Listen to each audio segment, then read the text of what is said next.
Ali Baba and the 40 Thieves.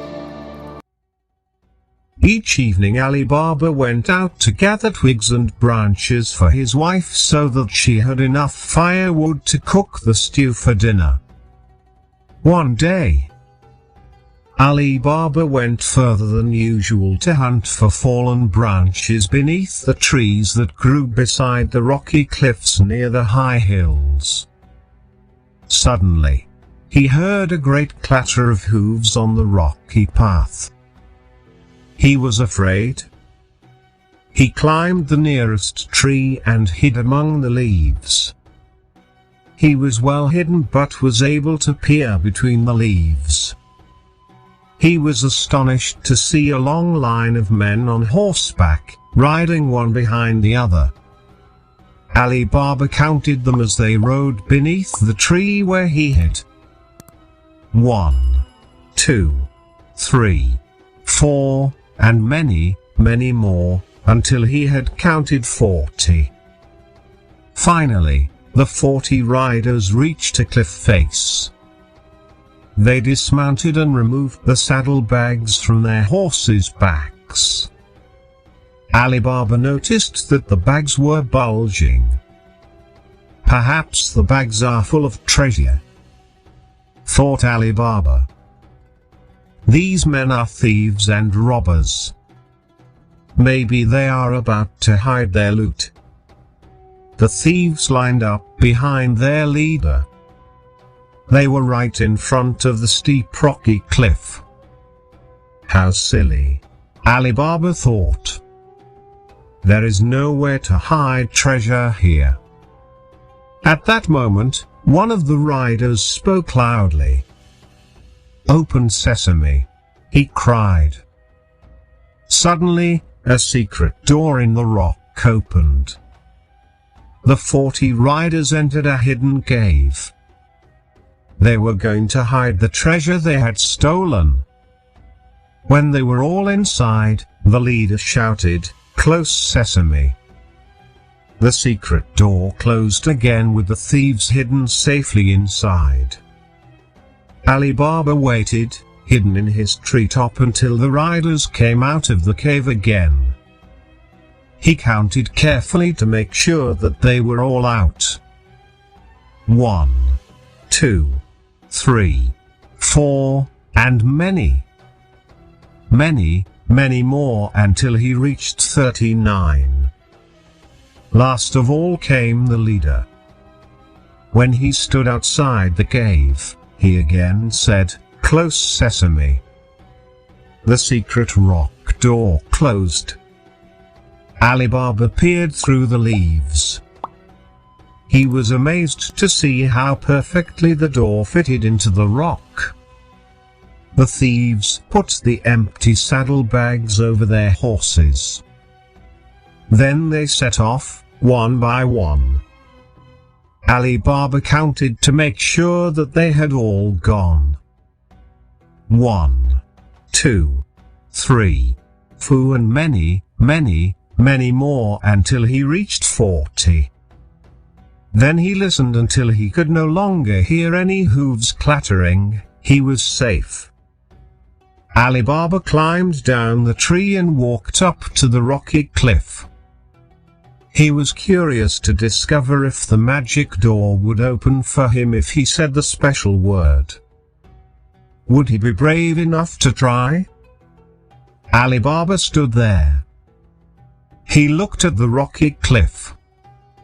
He thought about all the treasure in the cave, and he thought about the 40 thieves. He couldn't hear anything at all. At last, he decided, "I must be safe now. So I shall be brave and say the magic words out loud." Then Ali Baba went close to the rocky cliff. "Open sesame," he said. The door opened. Ali Baba could see steps leading down. Little lamps of burning oil lit the stairway.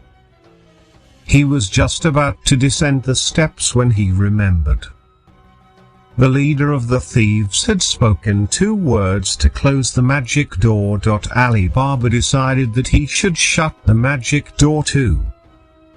It would not be a good idea for anyone else to see the entrance to the cave of treasure.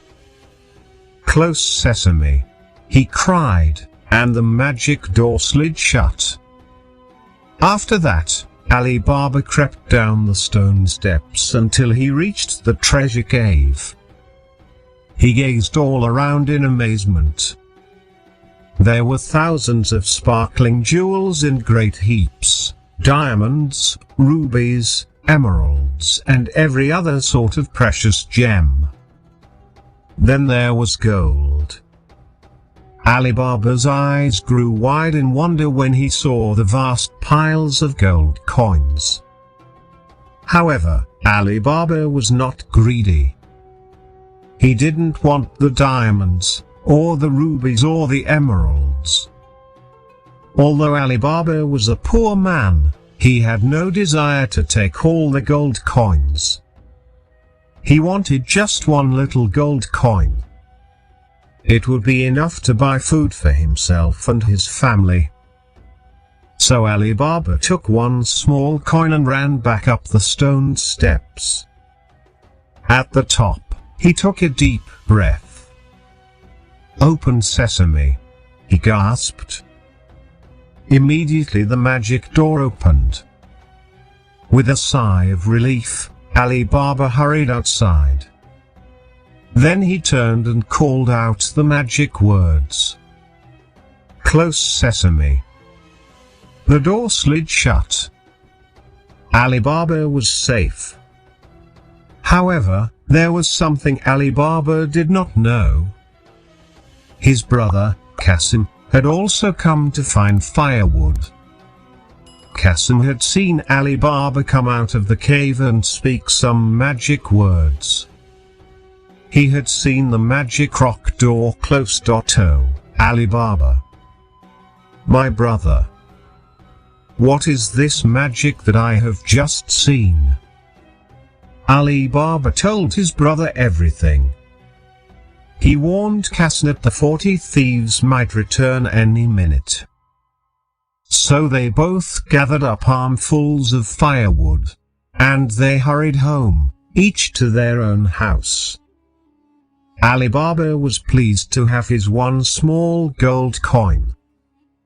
His wife was also pleased to have one small gold coin. However, in the house next door, Qasim was not pleased. He was greedy. Qasim told his wife all about his younger brother's adventure. His wife was not pleased. She was just as greedy as her husband. "Qasim," she said, "go back to the rocky cliffs and say the magic words. Go down into the cave and fetch me some jewels and gold coins. I want lots of large gold coins." She gave him a large bag to carry all the treasure. Qasim did as his wife had said. He took the bag and ran back to the rocks. In front of the cliff, he said the magic words. "Open sesame." When the secret door opened, Qasim hurried inside. He spoke the magic words to close the door. "Close sesame." The little oil lamps were still alight. Qasim was able to see the stairway that led down to the treasure cave. He ran down the stone steps as fast as he could.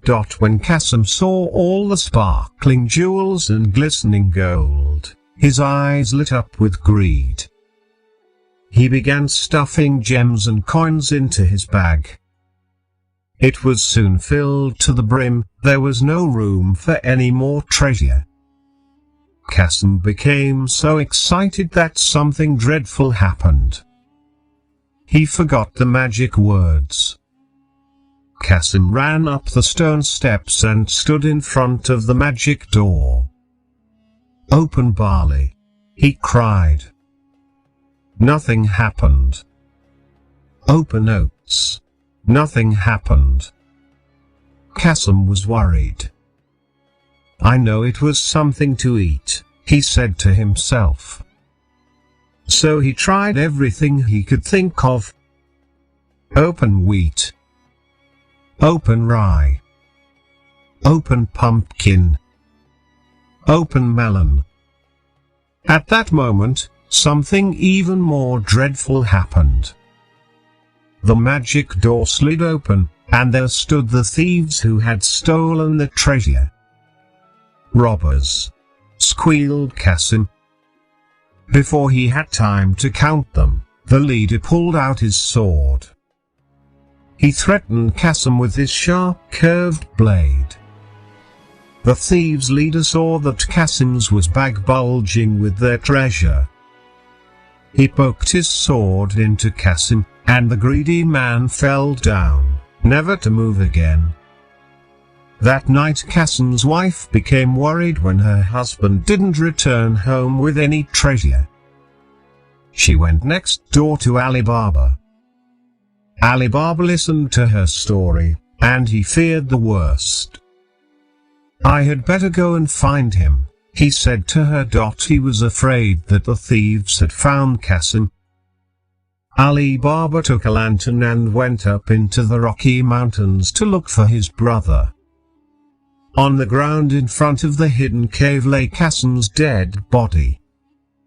Ali Baba lifted his brother and carried him back home so that the family could bury him properly. The next day the thieves returned to their hidden cave with more treasure that they had stolen. The thieves' leader expected to see the lifeless body of the man he had killed, but it wasn't there. Stop. Wait, the leader cried. He bent down to study the ground, and he was able to see the tracks from where the body had been taken. We must hide our treasure quickly, he cried out to the others. I must follow these tracks. It seems as though someone else knows of our secret hiding place. Go home and sharpen your swords. Be ready for a fight tomorrow. Hire a large cart and a strong donkey. Buy 39 large olive oil jars that are big enough to hide inside. Make a hole in each lid so that you can get fresh air into the jar to breathe. Make sure everything is ready and then meet me here tomorrow at daybreak. While the 39 robbers did as he had said, their leader followed the tracks all the way to Ali Baba's house. When I come back tomorrow, said the thief to himself, I shall pretend to be a seller of fine quality olive oil. I shall park my cart of olive oil jars in this man's yard, and I'll go and knock on his door. When I shout, olive oil, my thieves will come rushing in with their swords drawn, ready for a fight. Little did the man know, Ali Baba's maid, Morjana, had come quietly out of the back door of the house. She overheard every word that the man muttered to himself. He continued talking to himself. In my cart, I shall have 39 olive oil jars. In each jar, I shall have a man armed with a sharp sword. The man gave an evil laugh. When the man inside opens the door, he won't know what hit him. Morjana crept back into the house to tell Ali Baba what she had overheard. She began by saying, I have a plan. And then she told Ali Baba what her plan was. The next day, early in the morning, the thieves met up with their leader. There were 39 enormous jars on the cart. A man hid in each empty olive oil jar. Their leader put a lid on the top of each jar. A sturdy donkey pulled the heavy cart to Ali Baba's house. The thieves' leader parked his cart in Ali Baba's yard. Then he went and knocked on the door. Ali Baba opened the door. "You're an olive oil merchant," he said. "Splendid, that is just what we need. I shall buy a jar from you. I will pay you a good price, but first, come in and have a drink with us." The man happily accepted a drink, but he didn't know that Morgiana had put sleeping powder into the liquid. Morgiana crept into the yard. She was carrying a dish of soft cheese, and she used it to plug all the breathing holes in the jars. When the thieves had no more fresh air to breathe, they collapsed into the bottom of their jars. Morgiana then ran to the house of the village sheikh. She knocked politely on the door and told her story as soon as she was taken inside. Evil men came to the house of Ali Baba. They came armed with sharp swords to kill him, but I have managed to trick them and trap them. They are the ones who have been robbing the travelers on the road to our village. They have been stealing from people in all the towns and villages near here. The sheikh called on the guards. They went to Ali Baba's house and captured all 40 thieves. "My dungeon is deep and has many chambers," said the sheikh. "There is plenty of space to keep them there for a long, long time. Bread, water and a hard stone floor. That's good enough for them." Then the guards went with Ali Baba to bring all the treasure back to the village. The sheikh tried to return all the jewels and all the money to their rightful owners. In the end, there was still some treasure left over.